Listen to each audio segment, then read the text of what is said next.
इस वक्त मेरे पेट में इतनी गुदगुदियाँ मच रही हैं, इतनी गुदगुदी मच रही है, मुझे इतनी हंसी आ रही है कि मैं बता नहीं सकती।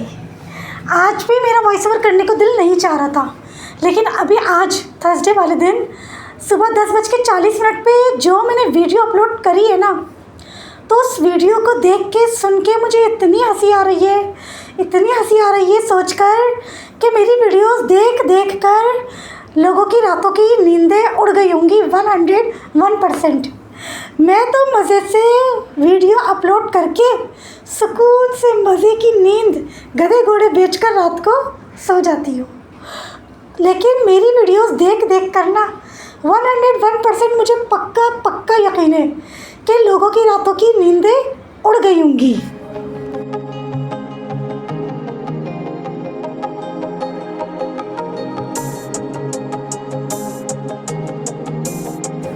इतना मज़ा आ रहा है, इतना मज़ा आ रहा है मुझे शॉर्ट वीडियोस अपलोड करने में, और एक एक वीडियो जो शॉर्ट क्लिप में अपलोड कर रही हूँ ना, वो एक एक शॉर्ट क्लिप गोली की तरह चुभ रहा होगा सबको, गोली की तरह सबको चुभ रहा होगा। मुझे इतना मज़ा आ रहा है, इतनी हंसी आ रही है, मेरे पेट में गुदगुदियाँ मच रही हैं, और ऐसी ज़बरदस्त वीडियोस में अपलोड कर रही हूँ ना कि मुझको इतना मज़ा आ रहा है, तो न जाने आप लोगों को देख के कितना मज़ा आ रहा होगा, और जिन लोगों के लिए अपलोड कर रही हूँ उनको देख के कितना मज़ा आ रहा होगा कि बेचारों की रातों की नींदें ही उड़ गई होंगी। इतना तो मुझे पक्का पक्का यकीन है।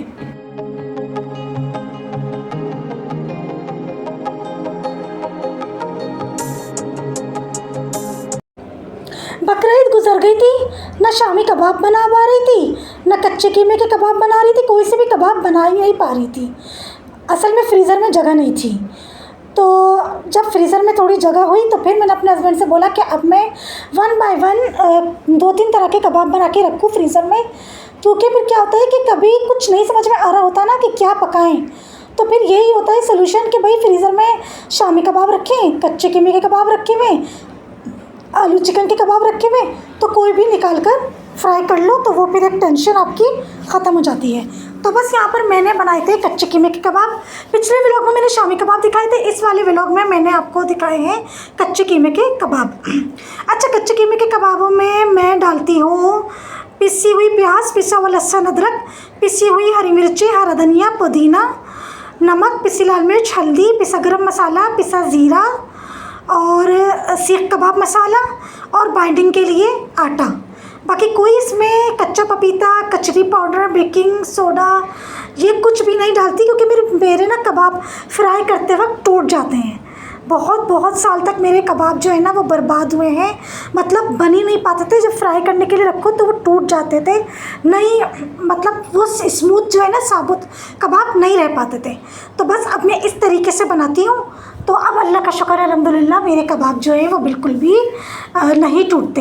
बल्कि बाजी मुझसे बोल रही थी कि फिर तुम्हारे कबाबों में अंदर सॉफ्टनेस कैसे आती है, तो मैंने कहा बाजी को कि एक तो लो फ्लेम पर फ्राई करती हूँ, और फिर फ्राई करते वक्त जो है वो उसको मैं कवर कर देती हूँ ऊपर से, तो वो स्टीम में, क्योंकि ऑलरेडी कीमा तो होता है बारीक, तो वो फिर ना अंदर गलावट आ ही जाती है। जब लो फ्लेम पे कवर करके उनको फ्राई करो ना तो अंदर गलावट आ जाती है, इतनी मतलब ज़रूरत नहीं पड़ती है कच्चे पपीते की या कचरी पाउडर या बेकिंग पाउडर या बेकिंग सोडे वगैरह की। अच्छा, आप लोगों में से किस किस के साथ ऐसा होता है कि किचन में काम करते वक्त थोड़ा बहुत किचन जो है वो मैस ना हो? थोड़ा बहुत क्या, मेरा तो बहुत ज़्यादा ही मैस होता है। कुकिंग की वीडियोज़ अपलोड करने में, अच्छे से अच्छी प्रेजेंटेशन देने में एक्स्ट्रा बर्तन निकल ही आते हैं। अभी मैंने सोचा कि मैं अच्छे से बाउल में इसकी मिक्सिंग करती हूँ। मैंने येलो वाला बाउल निकाला, मुझे ऐसा लगा कि ये वाला बाउल इसके लिए इनफ होगा, काफ़ी होगा, इसमें हो जाएगी अच्छे से मिक्सिंग। लेकिन जब मैंने वो मसाला ग्रीन पेस्ट जो बनाया था वो डाला, जब कीमा डाला तो वो तो फिर मुझे लगा कि ये तो मतलब छोटा पड़ेगा, ये तो बाहर निकलेगा। तो फिर मुझे वापस, अब इतना बड़ा मेरे पास बाउल, असल में डिश कोई मिक्सिंग बाउल वगैरह है नहीं, तो फिर मुझे मजबूरन इसको जो है वो पतीली में, इतनी बड़ी पतीली में निकालना पड़ा। अच्छा, इसकी कंसिस्टेंसी किस तरीके से चेक करनी है कि आपने जब आटा इसमें मिक्स करना है ना, तो हाथ में ना कीमे को ऐसे लेकर चेक करना है कि अगर कीमा बह रहा है तो इसके अंदर इसको मज़ीद इसमें आटा डालने की ज़रूरत है। और अगर कीमा ठहर रहा है आपके हाथ पे, उंगलियों पे, नहीं मतलब बहने वाली सिचुएशन उसकी नहीं हो रही, गिरने वाली, तो बस फिर अब आटा मतलब इनफ हो गया, इसमें काफ़ी है। अब मज़ीद इसमें और आटा डालने की ज़रूरत नहीं है।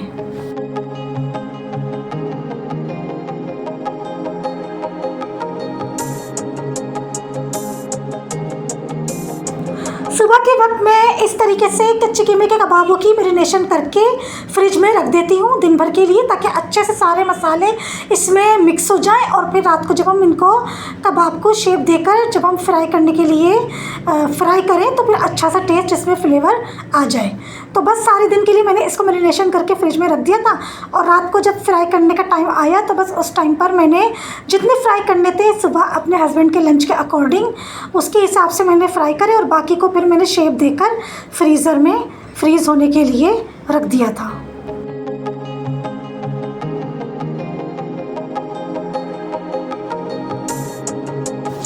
इतने सारे वीडियो क्लिप्स जमा हो गए हैं, इतने सारे वीडियो क्लिप्स जमा हो गए हैं, अब उनकी एडिटिंग करना बहुत बड़ा टास्क है मेरे लिए। ये पहले के व्लॉग्स हैं, ये जो मैं आप लोगों को अब दिखा रही हूँ ना, आई थिंक सो ये जुलाई के एंड के व्लॉग हैं ये जो मैं अब जाके आप लोगों को दिखा रही हूँ, क्योंकि बीच में वो कोई ना कोई ऐसा व्लॉग आ जाता था किसी के घर की दावत का या कुछ तो वो उसी टाइम पर उसकी एडिटिंग करके उसको अपलोड कर देती थी। तो इस वजह से ये वाले व्लॉग जो है ना वो रह जा रहे थे अपलोड करना, तो अब जाके इनकी बारी आई है। अब मैंने सोचा है कि जो मैंने पहले से रेडी करके रखे हुए हैं पहले उनको अपलोड करूँगी, और उसके बाद जो है वो मैं फिर न्यू व्लॉग्स जो मैं अब वीडियो क्लिप्स रिकॉर्ड करती जा रही हूँ। मैंने पाए बनाए हैं, मैंने अपने हस्बैंड के लिए, स्पेशली अपने हस्बैंड के लिए हलीम बनाया है जो कि इतना लाजवाब बना है, जैसा पिछली दफ़ा बनाया था उससे ज़्यादा लाजवाब इस बार का हलीम बना है।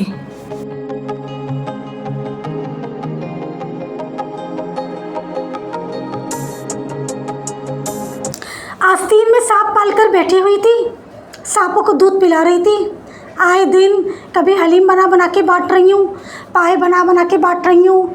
हर साल सर्दियों में गोंद, गाजर का हलवा अपने मुंह से फरमाइशें की जा रही थी कि मीठी टिक्कियाँ बनाकर खिला दो। आस्तीन में सांप पालकर बैठी हुई थी, सांपों को दूध पिला रही थी। शुक्र अल्लाह का, अल्हम्दुलिल्लाह, जितना भी खुदा का शुक्र अदा करूँ कम है कि अर्निंग आने से पहले आस्तीन में से सांप निकल गए, वरना 10-15 हज़ार रुपये ट्रीट देने में बर्बाद हो जाते मेरे। बहुत ही अच्छा हुआ, मेरा पैसा बर्बाद होने से बच गया। 2 साल की मेरी मेहनत की कमाई मुनाफिकों पर, आस्तीन के सांपों पर 10-15 हज़ार रुपये बर्बाद होने से बच गए। इससे अच्छा मैं मदरसे के बच्चों को खाना इंशाअल्लाह ताला खिला दूँगी। बल्कि मैंने नियत करी है कि हर महीने मेरी अर्निंग जिस दिन मेरी सैलरी आया करेगी उसके अगले ही दिन मदरसे के बच्चों को जो है वो कुछ ना कुछ पका के या बाहर से अच्छा सा कुछ ख़रीद के मदरसे के बच्चों को भिजवा दिया करूँगी, ताकि मेरे चैनल में भी बरकत हो और मेरी अर्निंग में भी बरकत हो, और मेरे दिल और मेरी रूह को भी सुकून मिलेगा कि मुस्तहिक बच्चों को, मतलब मुस्तहिक लोगों पर मैंने कुछ पैसा जो है ना वो सदका करा है। आस्तीन के सांपों पर मैंने बर्बाद नहीं किए अपने पैसे।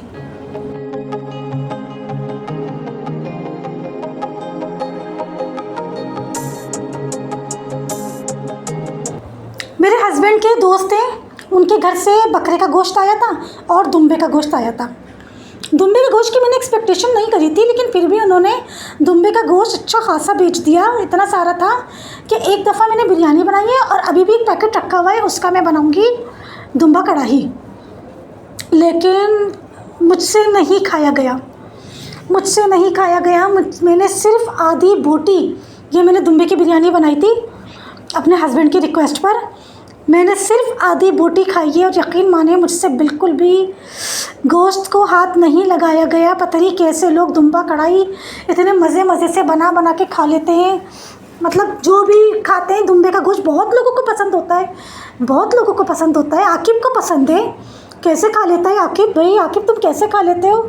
मुझसे आधी बोटी नहीं खाई गई, और मैंने सिर्फ बिरयानी के चावल खाए रात को खाने में, और सुबह लंच में अपने हस्बैंड को सारी बोटियाँ, दुम्बे की सारी बोटियाँ मैंने उनको लंच में दे दी बिरयानी के साथ, और अपने लिए सिर्फ मैंने चावल रख के मुझसे नहीं खाया गया। एक तो हीट बहुत आ रही थी और टेस्ट में भी फ़र्क है मटन के मुकाबले में ना, मटन और दुम्बा दोनों में टेस्ट में भी फ़र्क है और इसमें हीट ज़्यादा है, तो मतलब मुझसे नहीं खाया गया। मैंने आधी बोटी से ज़्यादा इसको मैंने हाथ ही नहीं लगाया। पता नहीं आखिर तुम कैसे खा लेते हो।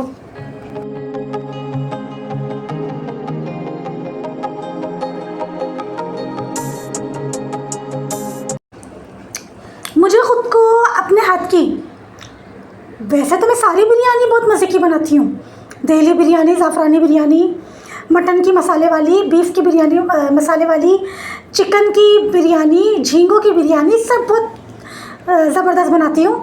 लेकिन मुझको ज़्यादा जो पसंद आती है ना अपने हाथ की, वो मुझे चिकन बिरयानी मसाले वाली और झींगा बिरयानी बहुत अच्छी लगती है मुझे, क्योंकि चिकन बिरयानी मुझे ऐसा लगता है इसमें थोड़ा जूस होता है चिकन में, तो थोड़ी जूसी बनती है। मटन की बिरयानी भी थोड़ी जूसी बनती है बनिस्बत बीफ के। बीफ की बिरयानी मुझे ऐसा लगता है कि ड्राई होती है, ज़्यादा जूसी नहीं होती। तो मुझे ख़ुद को अपने हाथ की ज़्यादा चिकन और झींगा बिरयानी ज़्यादा मुझको अच्छी लगती है।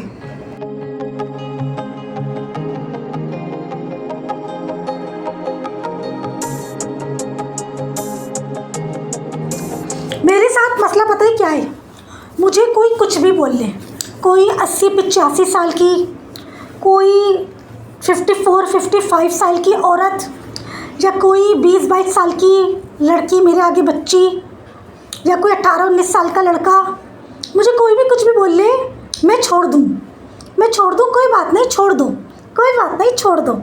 लेकिन अगर जब मैं किसी को पलट कर कुछ बोलती हूँ ना, तो आँख के शोले आसमान को जाकर छूते हैं। यही मेरे ससुराल में लगा हुआ था और यही अब मेरे मैके के साइड पर हो गया है, मेरे रिश्तेदारों में, मेरे पूरे ख़ानदान में। कोई भी मुझे कुछ भी बोल ले।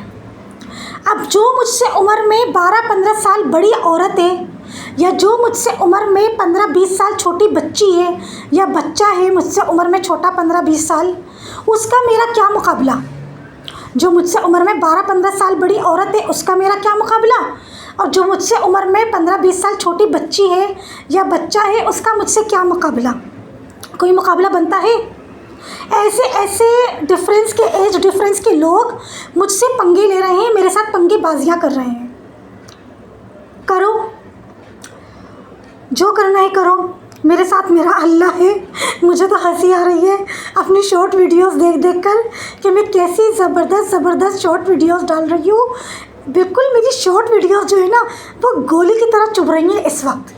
जिसको चुभनी होंगी ना चुभेंगी, और जिनको मज़ा आ रहा होगा वो मज़े ले रहे होंगे मेरी शॉर्ट वीडियोस से, जैसे कि मैं खुद मज़े ले रही हूँ अपनी शॉर्ट वीडियोस से। बेवकूफ़ों, तुम लोगों ने मेरे हक़ में और अच्छा कर दिया।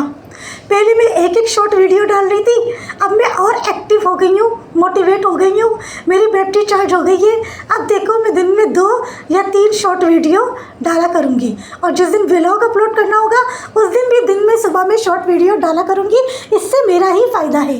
जितनी ज़्यादा वीडियोज़ अपलोड करूँगी उतना ज़्यादा यूट्यूब जो है ना वो मेरी तरफ फोकस करेगा, और मेरे लिए जो है ना वो जल्दी डिसीजन लेगा मुझे अर्निंग देने का। तो ये मेरा ही फ़ायदा है कि जितनी ज़्यादा वीडियोस अपलोड करूँगी उतना ही यूट्यूब देखेगा कि ये बंदी बिल्कुल सीरियस होके इसको मतलब एज अ प्रोफेशनल लेके चल रही है, तो यूट्यूब उसके साथ कोऑपरेट करता है, उसको पुश करता है, और ज़्यादा से ज़्यादा उसकी वीडियोस बाहर मुल्कों में, जो इस वक्त मेरी जो वीडियोस है ना, मैं आप लोगों को क्या क्या गिनवाऊँ, कौन कौन सी कंट्री के नाम गिनवाऊँ, मेरे जहन में भी नहीं आ रहे। इतने सारे मुल्कों में, America, Canada, London, England, Switzerland, south Africa, Singapore, Malaysia, Italy, France, Istanbul, Uzbekistan, India, Bangladesh, कहाँ कहाँ माशाल्लाह मेरी वीडियोस चल रही हैं इस वक्त। तो ये मेरा ही फ़ायदा कर दिया तुम लोगों ने, बेवकूफ़ों, तुम लोगों ने मेरा ही फ़ायदा कर दिया। मैं जो सुस्त हो रही थी ना, मेरा जो वॉइस ओवर करने का दिल नहीं चाह रहा था, अब मुझे वॉइस ओवर करने में मज़ा आ रहा है।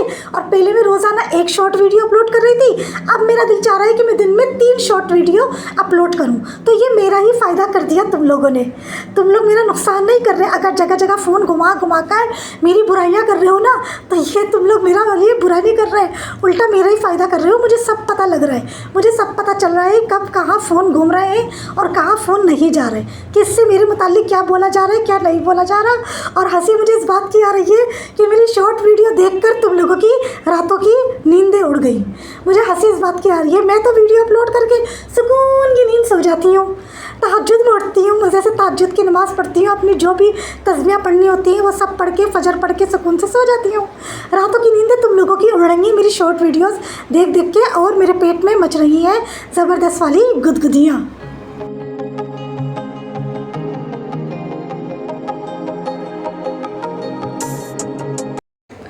उड़ा दो धज्जियाँ उन लोगों के गुमान की, उड़ा दो धज्जियाँ उन लोगों के गुमान की, जिन्हें ये लगता है कि आप उनके ताल्लुकात के मोहताज हैं।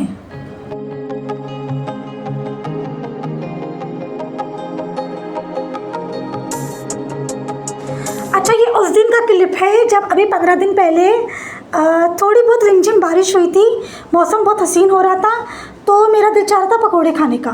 तो फिर मैंने अपने लिए बनाए थे थोड़े से आलू के पकोड़े, और उसी बेसन के अंदर आलू प्याज हरी मिर्चें डालकर और मैंने बनाए थे सब्जियों के पकोड़े।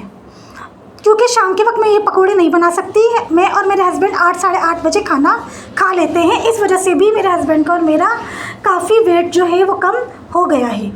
तो दिन में मेरा दिल चाह रहा था अपने लिए पकोड़े बनाने को, मौसम बहुत हसीन था, तो बस मैंने तैयार करे थे थोड़े से आलू के पकोड़े और थोड़े से सब्जियों के पकोड़े, और इनको मैंने एंजॉय किया था ऊपर से चाट मसाला स्प्रिंकल करके, चिली गार्लिक सॉस और इमली की चटनी के साथ।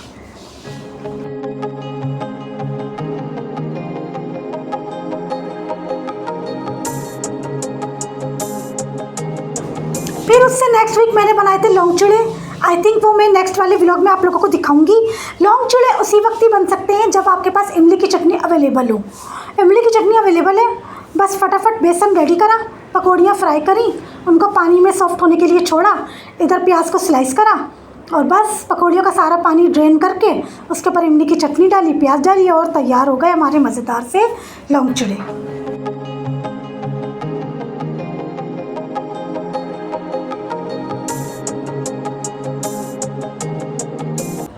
यहीं पर लूँगी आपसे इजाज़त, मिलूँगी एक नए मज़ेदार से व्लॉग में। अपना बहुत सारा ख्याल रखिएगा, चैनल को सब्सक्राइब कर दिएगा, वीडियो को लाइक और शेयर करके एक अच्छा सा कमेंट कर दिएगा। मुझे 100% यकीन है कि आप लोग मेरे व्लॉग्स को आजकल बहुत ही एंजॉय कर रहे होंगे। तब तक के लिए अल्लाह हाफिज़, गुड बाय।